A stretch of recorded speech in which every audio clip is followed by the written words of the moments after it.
In this video, I'll show you how to draw objects with hinges using elliptical motion, and it's in my book, Ellen's Guide to Perspective on Amazon.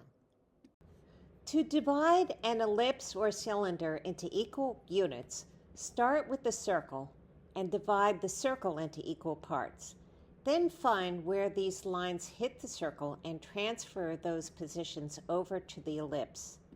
As the ellipse gets narrower, the areas near the edges, here the top and bottom of the ellipses, get closer together, whereas the spaces toward the center are more far apart.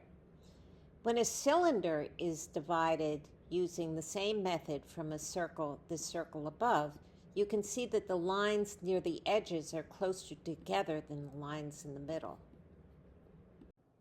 Here I've divided a flat flower and a tulip by using the circle below.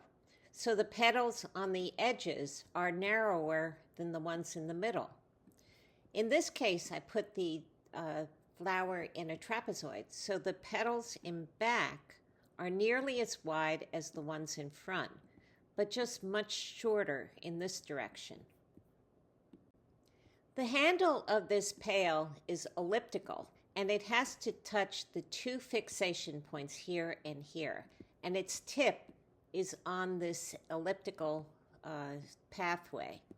And similarly here we have the two fixation points and the tip on this elliptical pathway.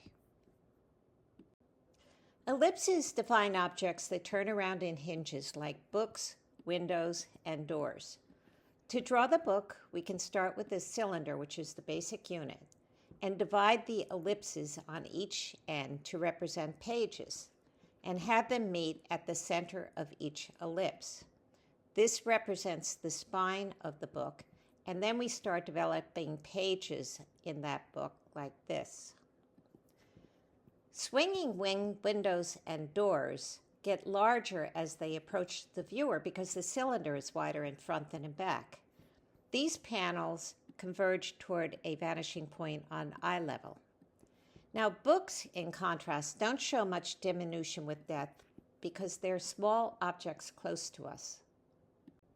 To find the treads on this wheel, I've divided this circle into even parts and then transferred those positions over, and that gives us the treads on this side of the wheel.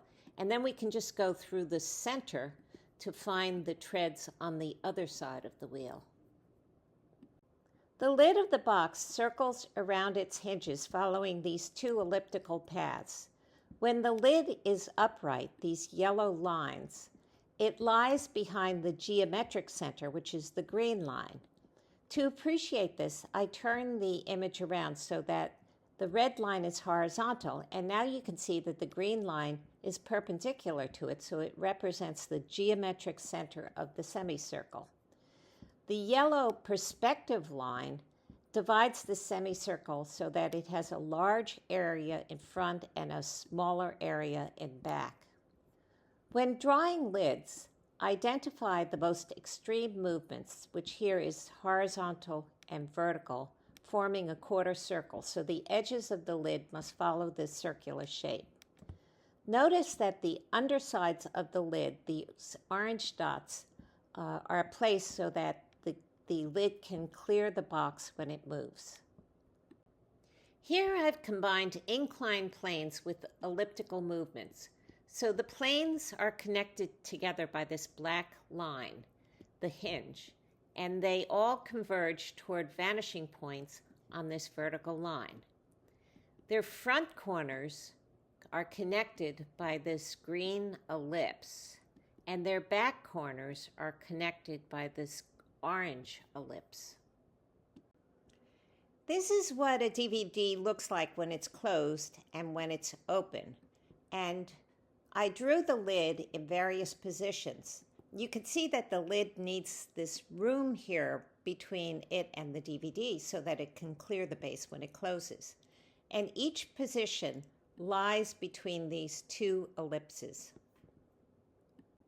In my next video, I'll describe an easy way to find ellipses in cylinders. And please remember to subscribe because it helps my channel.